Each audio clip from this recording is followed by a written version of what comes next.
Bismillah, walhamdulillah, wassalatu wassalamu ala rasulillah. Au nom d'Allah, louange à lui et prière et salut sur son messager. Je vous souhaite à tous une sincère repentance, une protection de cette épidémie et une vie pleine de piété et de droiture.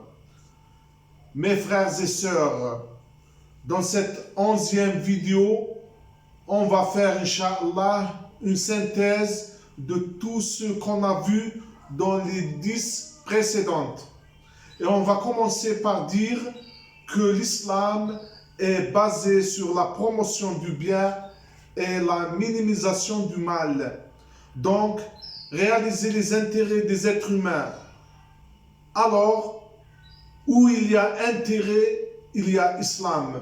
Bien sûr, s'il n'y a pas de dépassement de règles et principes de l'islam.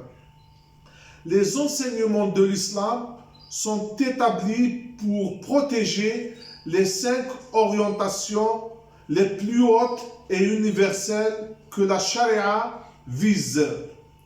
La religion, la vie humaine, la progéniture, la raison et les biens. Donc, protéger l'humain et tout ce qui vient après, dogmes, croyances, adoration, lois, règles, soutient et sert cette thèse. Alors mes frères et sœurs, n'est-il pas un devoir de commencer par faire paraître ces objectifs et enseignements quand on appelle à Allah? C'est-à-dire, avant de parler de ce qui est permis et de ce qui n'est pas permis, du halal et du haram. Donc, il faut pratiquer l'islam et le faire apprendre aux autres réellement, avec une souplesse et de la modération, dans le respect de ses visées générales. Pour comprendre les enseignements de l'islam, comme il se doit, et les diffuser et faire appel à Allah, il faut un savoir. Allah dit, et Allah vous a fait sortir des ventres de vos mères, dénués de tout savoir, et vous a donné l'ouïe, les yeux et les cœurs, l'intelligence, afin que vous soyez reconnaissants. Il nous a honorés avec cette raison et esprit, l'aql. Et cet honneur et préférence fait la différence entre l'homme et l'animal. Sachez, mes frères et sœurs, que celui qui veut la belle vie devrait s'acquérir du savoir. Et celui qui veut la vie de l'au-delà devrait s'acquérir du savoir. Et celui qui les veut ensemble devrait s'acquérir du savoir. Et la Ummah a besoin des savants en tout temps, en tout lieu et en toute spécialité. Une nation dépourvue de science et de savants véhicule de fausses croyances et croupit dans les ténèbres, al-zalam. L'islam est la soumission, la subordination et la servitude à Allah, Seigneur des mondes. Et c'est ça le bon sens de la liberté que tout le monde cherche et veut. Un seul réel commandeur. Et rien n'arrive en ce monde si ce n'est par sa volonté. Ce rattachement s'explique par un savoir, mais aussi par des actes. Car le travail suit le savoir. Et le savoir avec peu de travail est plus bénéfique que l'ignorance avec beaucoup de travail. À commencer par pratiquer l'islam à partir de ses exigences fondamentales, résumées de manière très concise, constituant le fondement du mode de la vie islamique. Ainsi, un sincère témoignage ou profession de foi en Allah, les 5 prières quotidiennes ou salat, expriment la foi à travers la communication directe, personnelle avec Allah. L'aumône ou zakat dédié aux nécessiteux pour les assister. Le jeûne du mois lunaire du Ramadan qui nous apprend la maîtrise de soi-même. Et le pèlerinage ou Al-Hajj à la Mecque qui englobe le dévouement à Allah et l'islam. Mes frères et sœurs, il est indispensable d'accompagner ces obligations d'une intention pure et sincère, niya, pour qu'elles revêtent le caractère voulu. Ce côté pratique de la religion va servir à lier le travail intérieur, al-amal al-batini, qui se rapporte à l'esprit et à l'ordre moral, à celui de l'extérieur qui se rapporte aux actes, al-af'al. Par conséquent, toute diminution de l'un des côtés provoque un déséquilibre chez le musulman. Mais aussi, l'islam nous enseigne l'obligation d'une concordance avec la relation avec Allah et celle avec les humains. Et le contraire va détruire les capacités et le gain du musulman et va atteindre négativement la société. Être exemplaire pour ainsi donner l'image autant voulue de l'islam et être cité pour la bonne conduite et les bons actes. Il faut savoir avec certitude que nulle contrainte en religion, car le bon chemin s'est distingué de l'égarement. Al-Baqarah 256. L'islam veut atteindre le cœur de chaque être humain. Ainsi, l'islam combine la bonté du cœur et la droiture des actes et les rend complémentaires. Qu'on ouvre notre cœur à lui avec sincérité, vérité et repentance, il nous entendra, répondra et acceptera. D'une manière facile à adorer Allah est premièrement liée obéir en exécutant ses ordres et en évitant ses interdits, tout en nourrissant à son égard l'amour, la crainte et l'espérance. Allah dit: je n'ai créé les djinns et les hommes que pour qu'ils m'adorent. Dhariyat 56. Allah se manifeste dans les actions.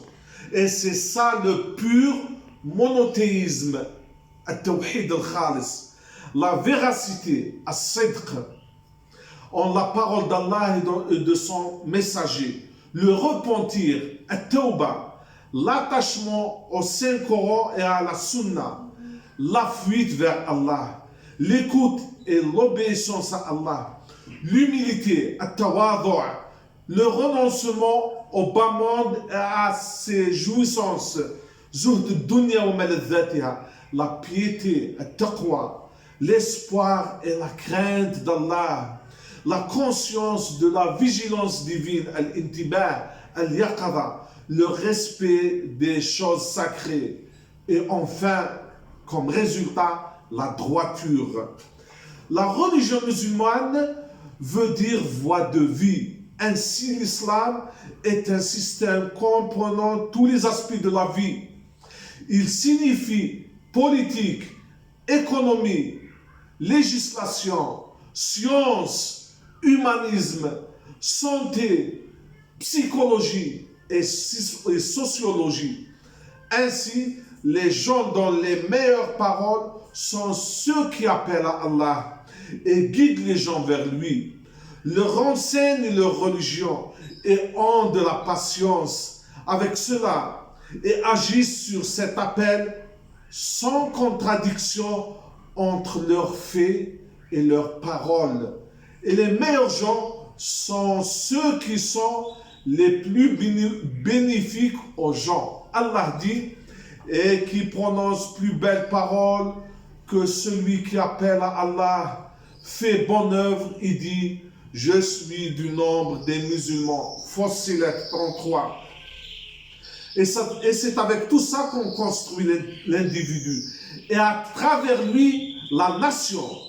Une nation définie par un ensemble de propres valeurs, formant une communauté originale, authentique, idéale, collective, indivisible et distincte, avec sa propre langue, son histoire, sa culture et ses traditions.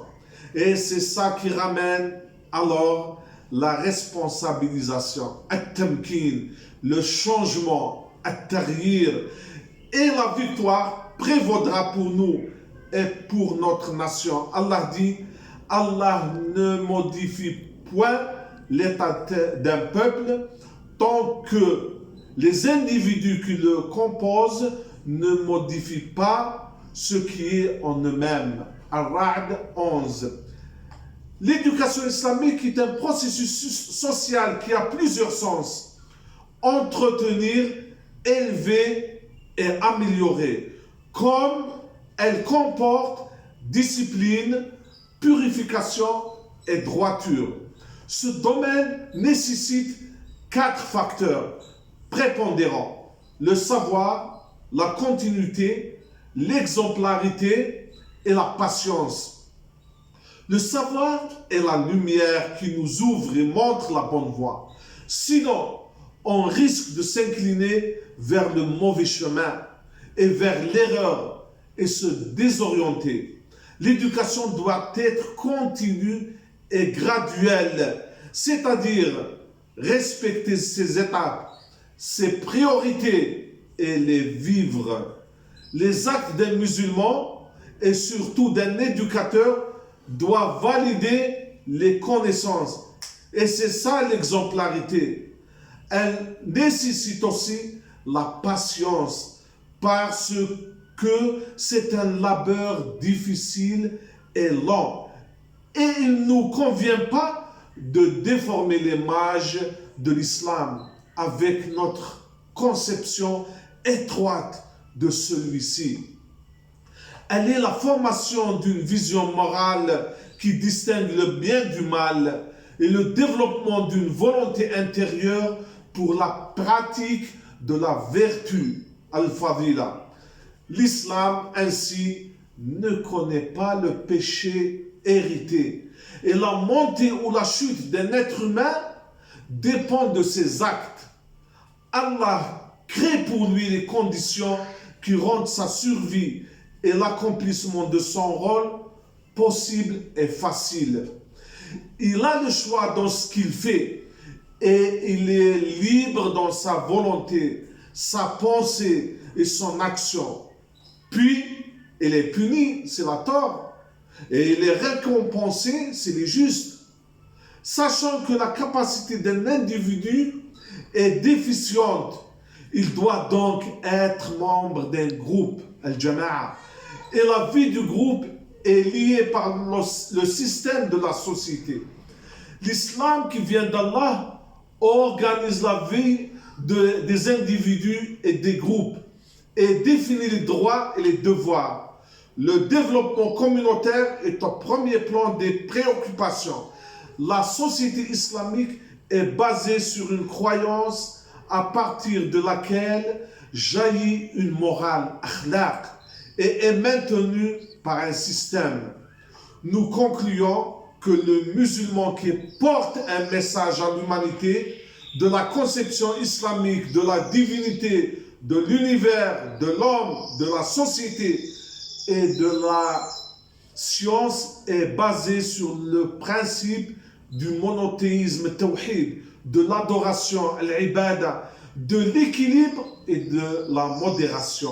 Alors, le musulman doit s'équilibrer dans sa foi avec ses actes, sa foi avec le savoir, son intérieur avec son extérieur et son adoration d'Allah avec son comportement avec les siens.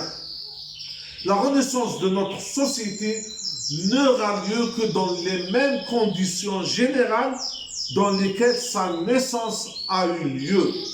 Cette renaissance souhaitée est causée par la révision et la correction des concepts et pose les piliers nécessaires pour commencer à reconstruire l'édifice islamique qui sort l'humanité de l'obscurité de cette ignorance moderne.